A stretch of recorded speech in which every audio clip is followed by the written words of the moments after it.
it's Ariana, welcome back to my channel. So for tonight's video, we are going to be reading a couple more scary stories. So we are in the spooky season mood. So I have my Ray Den candle here. I don't have it lit because it already is strong enough, like not being lit, that it smells like apples in here and I just don't really want to light this. So this is my new candle that I got from, I think it was HomeSense that I picked it up. So it's my Wicked candle and it smells like apples and it's really cute. It's caramel apple scented candle. They had another one, it was like Halloween or something, it was orange and it had like pumpkins all over it and I think it was like pumpkin spice. But these candles are quite expensive. This was $20, so I didn't want to get two because I didn't feel like spending $40 on candles when I have so many Bath & Body Works candles like already in my collection. So I just picked up this one and it smells really nice. It's very strong and I'm excited. So I actually had a Instagram and a subscriber, I believe she subscribed to me. She followed me on Instagram today and messaged me, reach out and asked me to read her story. So I wanted to come on here tonight and read it because it's crazy and it's scary and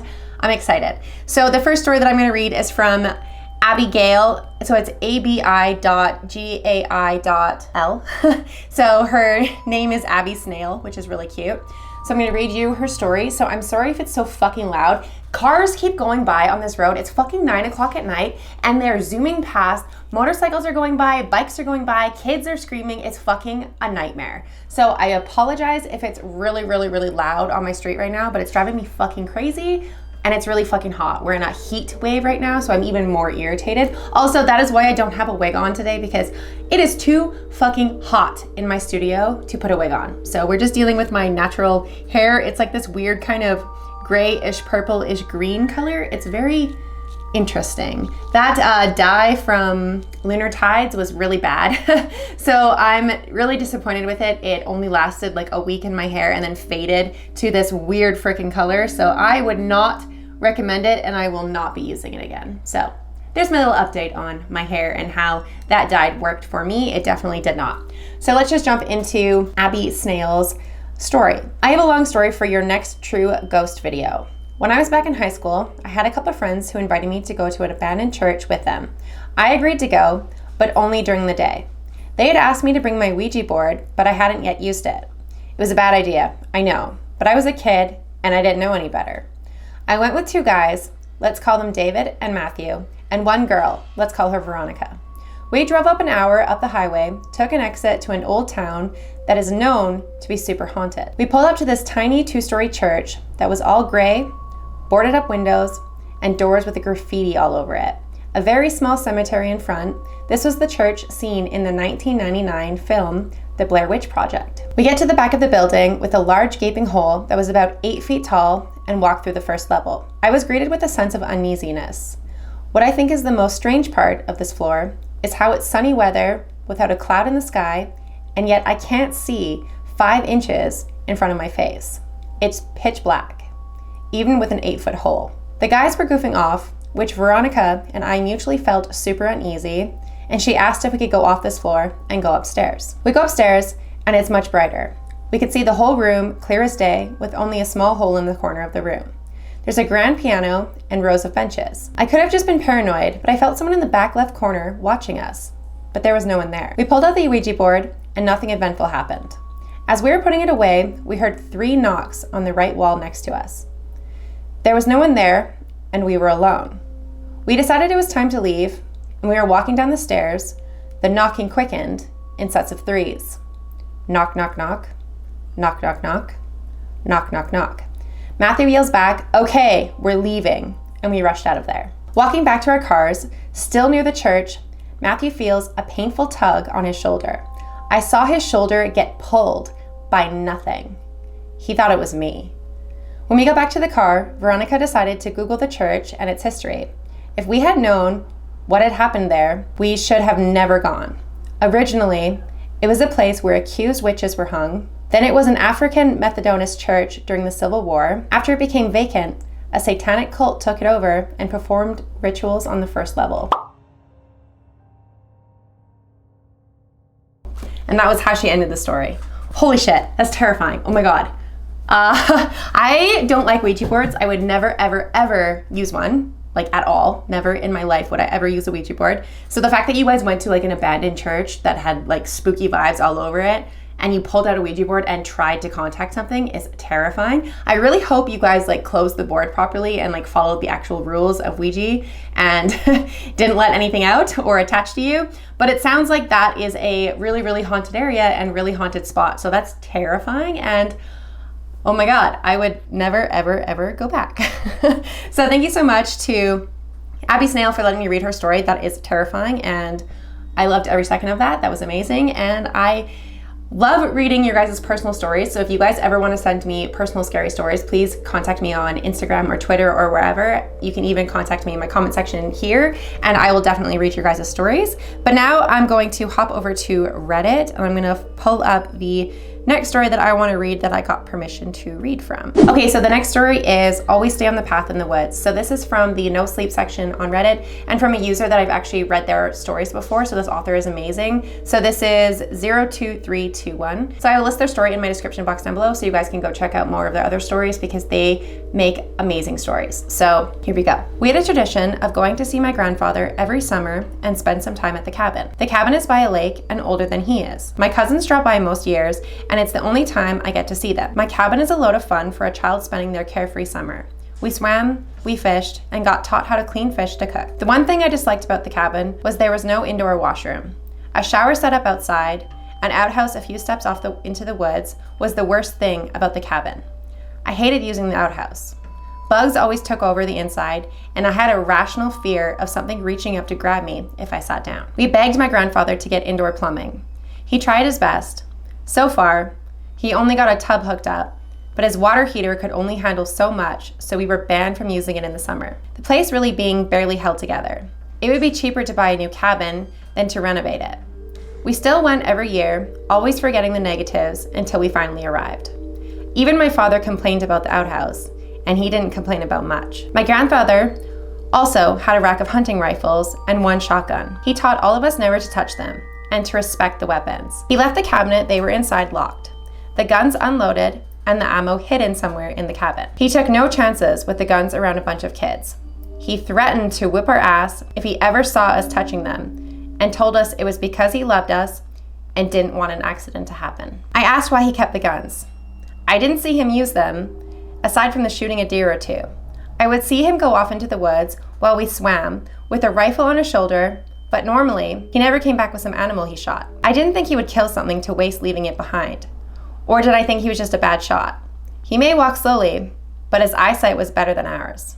He always knew what might be going on. One time my cousin found a cigarette someone dropped near the corner store when we sometimes got ice cream. He kept it hidden for a day. When he thought the coast was clear, he used one of our lighters from the fire pit. He didn't even take a drag before our grandfather came out yelling and scaring us half to death. The three kids crying, begging him not to tell our parents. He gave us mercy as long as we cleaned the boat we had been putting off all weekend. Overall, my grandfather was a scary man, hiding a kind center. One night, after telling each other ghost stories to freak each other out, the worst happened. When everyone else was dead asleep, I badly needed to use the outhouse. I hated going outside at night. It might be only a few steps, and yet it felt like a mile walk. Things croaked off in the woods, which were perfectly normal noises for a forest. When you're a kid, pumped up off of all the stories, those noises turn to killers and ghouls waiting to scoop you up. I went through the cabin to the back door, knowing I couldn't hold it until morning. There was a flashlight by the door. I turned it on, only to have it flicker off. It was the kids' job to make sure the flashlight had new batteries. Sometimes we switched them out to the good ones in the shared Game Boy for a few more hours of playtime. It finally came back to bite us. Since the full moon was out, and I've taken the path 100 times, I went without the flashlight. I feared what my grandfather would do if I woke him up, trying to find new batteries. Slipping on my sandals, I went out into the backyard and down the short path to use the washroom. Hearing a noise, I looked over my shoulder and walked faster, fearing what might be looking back at me in the dark. That was a mistake. Going without a flashlight and not paying attention to where I was going could have killed me that night. The longer I walked, the more afraid I got. It should not take this long to get to the outhouse. Another crack of a twig made me jump. I no longer could hold it and needed to step off the path to do my business and carry on. I hated going to the washroom out in the woods. At least it was quick, and I was back on my way going the way I came. But was I? Nothing looked right. The trail appeared too overgrown. I didn't understand how I got so far off the path. In my mind, I went the right way the entire time and only got lost when I stepped aside. Fear nearly froze me to the spot, forcing my body to move. I started down where I thought I came from, praying I find the path again. I called out for someone to come and get me. A sound came, and I shut my mouth.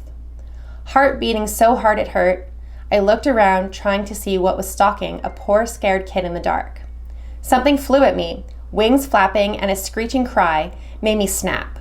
I ran screaming, trying to get away from the creature. Only when I stopped running and was very lost, I realized I had just gotten scared by a bat. Just a normal, harmless bat. I wanted to cry.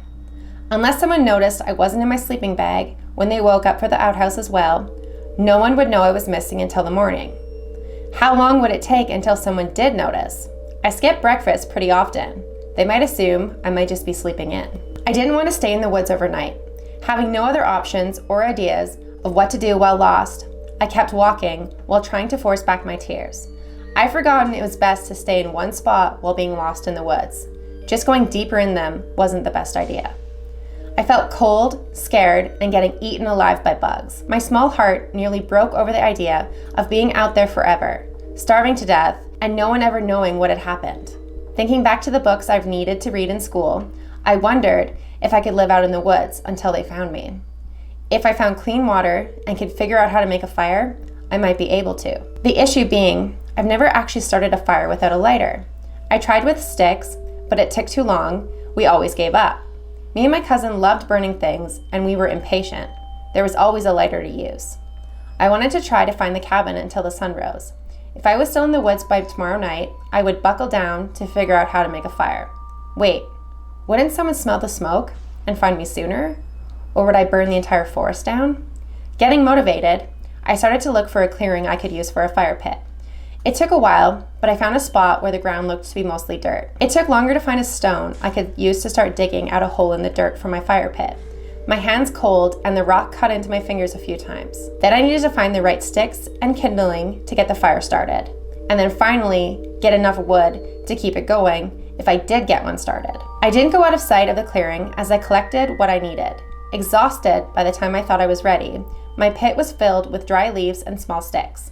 Larger sticks on the side, I sat down ready to try and get a fire started. I used 2 sticks I had peeled the bark off at first. My hands became raw from rubbing them together. Frustrated, I didn't think I could get them warm enough from the friction to get anything started. I then tried the rock method. I didn't know if any rocks would do, or if my grandfather had a special type in his fire starting kit. A miracle of the night happened when I found the right rock to smash together. One spark caught, and I nearly fainted when the leaves burned and yet didn't catch fire. I kept trying until I had a very small flame I fed with my breath. I've never been so proud of myself in my entire life. The smoke blew into my face, causing me to cough and my eyes water. Still very happy for my small fire. There wasn't a way to tell how long I was out there for. The sun hadn't risen yet, so at least a few hours. As I warmed myself by the flames, I heard something off in the distance of the woods. Straining, I heard it again. My chest tightened with hope when I recognized they were human voices. No one I knew, but still someone out here in the woods with me. With my fire still going, I would be able to see my way back to the clearing if needed. I hurried off towards the voices, so happy I couldn't speak. Mine. Mine. The voices were a warning for the person they were speaking with. It sounded odd, as if English wasn't their first language. Still, it was someone who could help? At least that's what I thought. Rushing into another clearing, all my excitement faded when I saw what belonged to those voices. A dead, torn to pieces deer sat in the middle of a small clearing, blood soaking the grass and leaves. In the clear moonlight, I saw 3 pale figures, all hunched over the deer, tearing it with their teeth and their hands. All their limbs were skinny and far too long for their bodies. Each were pushing aside each other, trying to eat as much of the deer as they could. Skin pale and drawn tight against their bones. Faces covered with blood, each bald, with a mouth far too large for their face. And their eyes. Oh God, their eyes were missing, each with black, empty sockets. No one noticed me until I let out a scream. All 3 heads darted up, now knowing there was a fresh prey. I turned heel to run. Sounds from behind me said they were starting to chase me. Tears came to my eyes, making it nearly impossible to see where I was going. I slammed into a tree hard enough to hit my arm to the point I thought it was broken. I tumbled to the ground, crying in pain. My moment of weakness enough for one creature to get on top, limbs on either side, the head looking around trying to hear where I was, the large mouth opening, dripping blood on my tear-stained face. The moment before the mouth filled with teeth tore my face off, a loud cracking sound echoed through the forest. The creature blown off, head exploding in a burst of gore. I screamed more when a powerful hand grabbed my shoulder to drag me to my feet. "Grandpa?" I choked up when I saw him clearly through wet eyes. He was holding a shotgun, ready to fire again. His face stern, not afraid or surprised of the creatures. I expected them to attack us. They somehow knew what the gun could do. Grabbing their dead, they dragged it deeper into the darkness. The moment they were out of sight, I heard the worst noise. Awful sounds of bone cracking and breaking.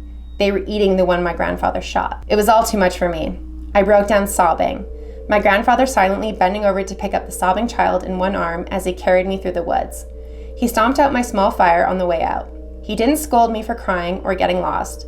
Him comforting me that night was the kindest moment we have ever shared together. We arrived back by the time the sun was rising. My mother and father awake and worried out of their mind. They scooped me up when I arrived, and I cried all over again. Before we left, I was able to get my grandfather alone to ask him what had happened. Those things wouldn't bother us at the cabin. I only saw them because I went too far in the woods. He had a deal with them that they were not to touch any human as long as he fed them. He also wasn't sure how many of them lived in the woods or what they were. He fully understood if I didn't want to come back to the cabin the next year. I almost didn't. Until he passed away of natural causes, I spent parts of my summer at the cabin. He wasn't able to get an indoor toilet, but he did mark the path of the outhouse with those solar charged lamps people used in their gardens to make sure no one ever went off the path again. And that's the end of the story.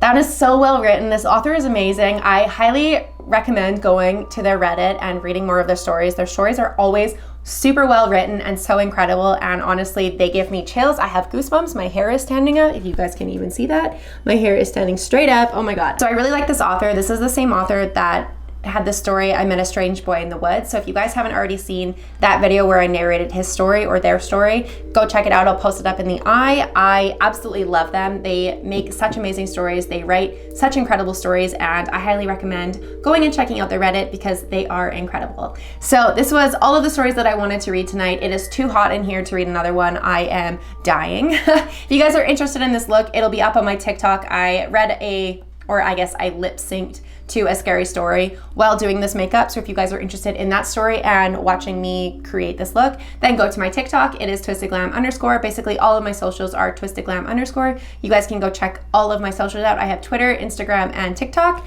So that was everything for tonight. I am going to wipe off this makeup and go jump in a cold fucking shower because it's 30 degrees in my house right now and it's awful. I'm way too hot. But thank you so much for watching this video. If you guys did enjoy this video, please make sure to give it a big thumbs up. Don't forget to hit the subscribe button down below for more content like this, and I will see you guys at the next video. Bye.